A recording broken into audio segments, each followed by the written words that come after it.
పెళ్ళైనా పండగైనా వేడుక ఏదైనా పట్టుచీరల ప్రత్యేక వేదిక వారాహి సిల్క్స్. ఇరాన్ యుద్ధం తీవ్ర రూపం దాల్చింది. యుద్ధంలో పైచేయి దిశగా ఇరాన్ అడుగులు వేస్తోంది. ఇజ్రాయెల్ను ఇరాన్ ఉక్కిరిబిక్కిరి చేస్తోంది. నిమిషాల వ్యవధిలోనే 1400కు పైగా మిసైల్స్తో అటాక్ చేసింది ఇరాన్ ఆర్మీ. ఇజ్రాయెల్ ఉత్తర, మధ్య, దక్షిణ ప్రాంతాలపై తీవ్రమైనటువంటి దాడులతో ఇరాన్ విరుచుకుపడుతోంది. ప్రజలను అప్రమత్తం చేసింది ఇజ్రాయెల్. సోషల్ మీడియాలో ఇరాన్ దాడులు వైరల్గా మారినటువంటి పరిస్థితి ఉంది. ఇటు గల్ఫ్ దేశాలకు ఇరాన్ వార్నింగ్ ఇచ్చింది.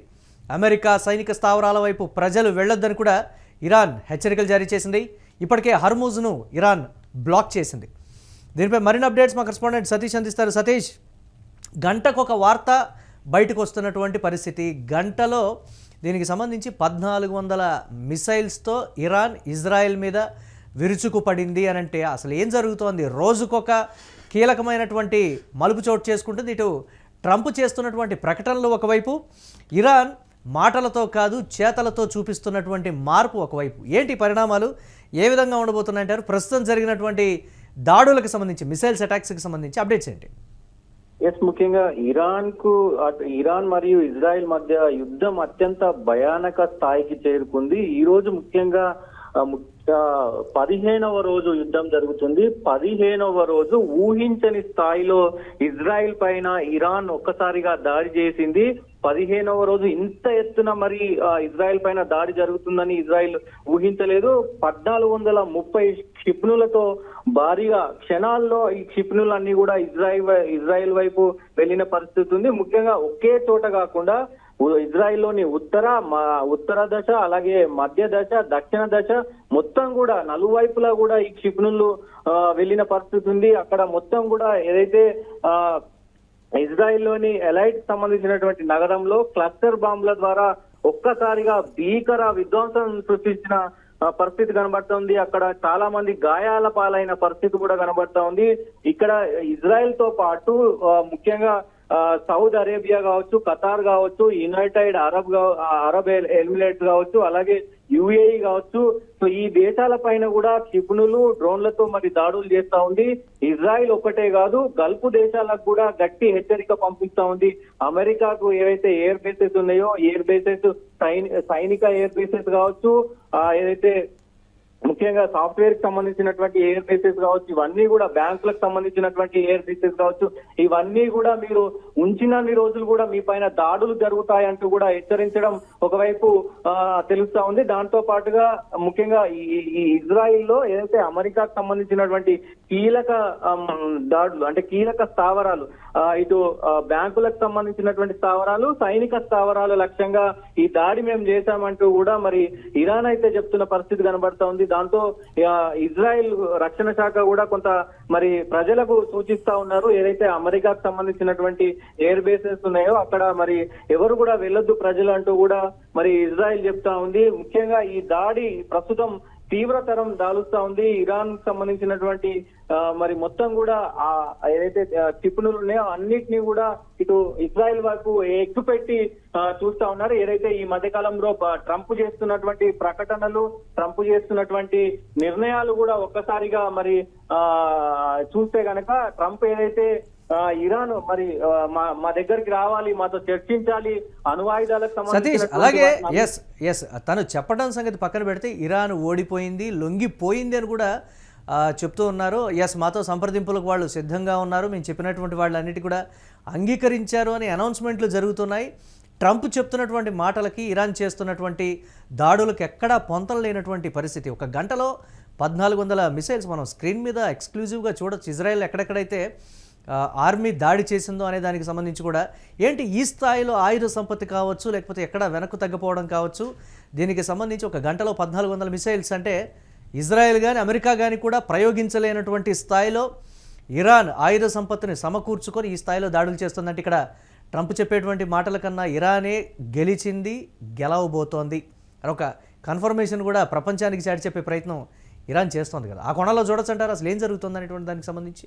డెఫినెట్ గా మురళి, ముఖ్యంగా ఇక్కడ గల్ఫ్ దేశాలు, ఇక్కడ ఏదైతే ఆయిల్ సంపద ఉందో ఆ ఆయిల్ సంపదనతో మొత్తం కూడా గల్ఫ్ దేశాలన్నీ కూడా ఈ టెక్నాలజీ వైపు వెళ్ళిన పరిస్థితి ఉంది. కొంత ఇన్వెస్ట్మెంట్లు కావచ్చు, ఆ దేశాన్ని అభివృద్ధి చేసుకోవడం కావచ్చు, ఇటు దిశగా వెళ్ళాయి. కానీ ఇరాన్ ఏదైతే మొత్తం కూడా 90% ఏదైతే ఈ ఆయిల్ సంబంధించిన ఈ సంపద ఉందో ఆ సంపద మొత్తం కూడా ఇటు ఆయుధాలను సమకూర్చడము, క్షిపణులను సమకూర్చుకోవడము, మొత్తం కూడా ఏదైతే ఈ అణుబాంబుకు సంబంధించినటువంటి వాటిని సమకూర్చుకోవడంలోనే దృష్టి పెట్టింది అనేది ఇక్కడ ఖచ్చితంగా తెలుస్తా ఉంది. ఈ స్థాయిలో ఇరాన్ దాడి చేస్తుంది అని ఇటు ఇజ్రాయెల్ గాని అమెరికా గాని అసలు ఊహించలేకపోయింది. ముఖ్యంగా అటు ఒకవైపు ట్రంప్ కూడా చాలా విచారానికి చేస్తా ఉన్నాడు, చాలా విచారం కూడా వ్యక్తం చేస్తా ఉన్నాడు. ఆయన మాటలు అంటా ఉంటే వీళ్ళు మాటలతోనే మేము సమాధానం చెప్పాము, చేతలతో మాత్రమే మేము సమాధానం చెప్తామంటూ కూడా వాళ్ళ తీరు గనక ఇరాన్ తీరు గనక చూస్తే అదే విధంగా కనిపిస్తా ఉంది.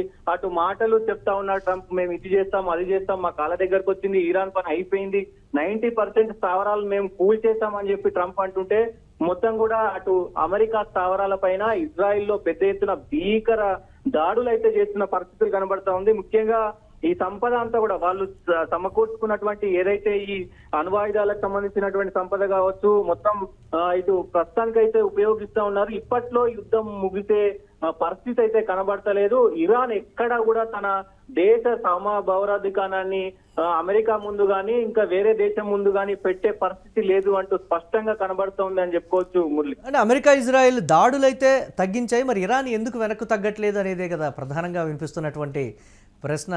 వారు మాట్లాడితే మేము మిసైల్స్తోనే సమాధానం చెప్తాం అనేటువంటి రీతిలో ఇరాన్ విరుచుకుపడుతున్నటువంటి తీరుకు సంబంధించి కూడా ప్రపంచం ఆశ్చర్యపోతుంది కదా. దీన్ని ఎలా చూడాలంటారు సతీష్?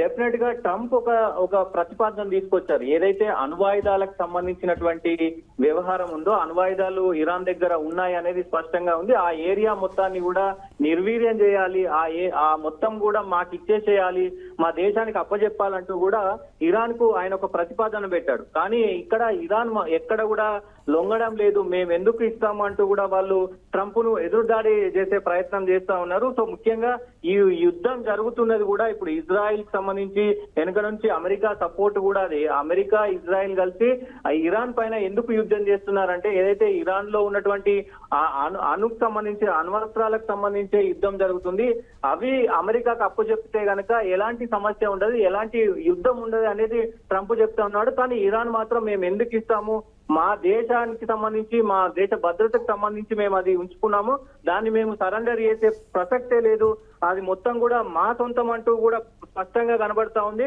మీరు ఇలాగే వ్యాఖ్యలు చేసినా, ఇలాగే ముందుకు వచ్చినా మేము మీ పైన దాడులు చేస్తాము, మేము వెనకకు తగ్గేదే లేదంటూ కూడా మరి ఇరాన్ చెప్తున్న పరిస్థితి స్పష్టంగా కనబడతా ఉంది. Murali right, thanks for updates Satish. ఇక ఒక గంటలో 1400 మిసైళ్లతోటి ఇరాన్ ఇజ్రాయెల్ మీద విరుచుకుపడింది అని అంటే ఏ స్థాయిలో భీకరమైనటువంటి దాడులు చేస్తోందో కూడా ఇక్కడ చూడొచ్చు. దీనికి సంబంధించి కూడా తీవ్ర రూపం అయితే దాల్చింది యుద్ధంలో ఇరాన్ పై చేయి దిశగా అయితే అడుగులు వేస్తోంది. ఇజ్రాయెల్ను 1400 మిసైళ్లతో అంటే ఉక్కిరిబిక్కిరి చేసినటువంటి పరిస్థితి ఉంది. నిమిషాల వ్యవధిలోనే ఆ స్థాయిలో మిసైల్స్ను పంపిస్తుందని కూడా ఎక్స్పెక్ట్ చేయలేదు.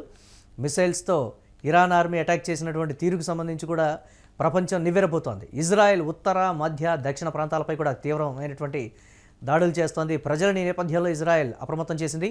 సోషల్ మీడియాలో ఇరాన్ దాడులు వైరల్గా మారినటువంటి పరిస్థితి ఉంది. ఇటు గల్ఫ్ దేశాలకు కూడా ఇరాన్ వార్నింగ్ ఇచ్చింది. అమెరికా సైనిక స్థావరాల వైపు ప్రజలు వెళ్లొద్దని కూడా ఇరాన్ హెచ్చరికలు జారీ చేసింది. ఇప్పటికే హర్మూజ్ను ఇరాన్ బ్లాక్ చేసినటువంటి పరిస్థితి ఉంది.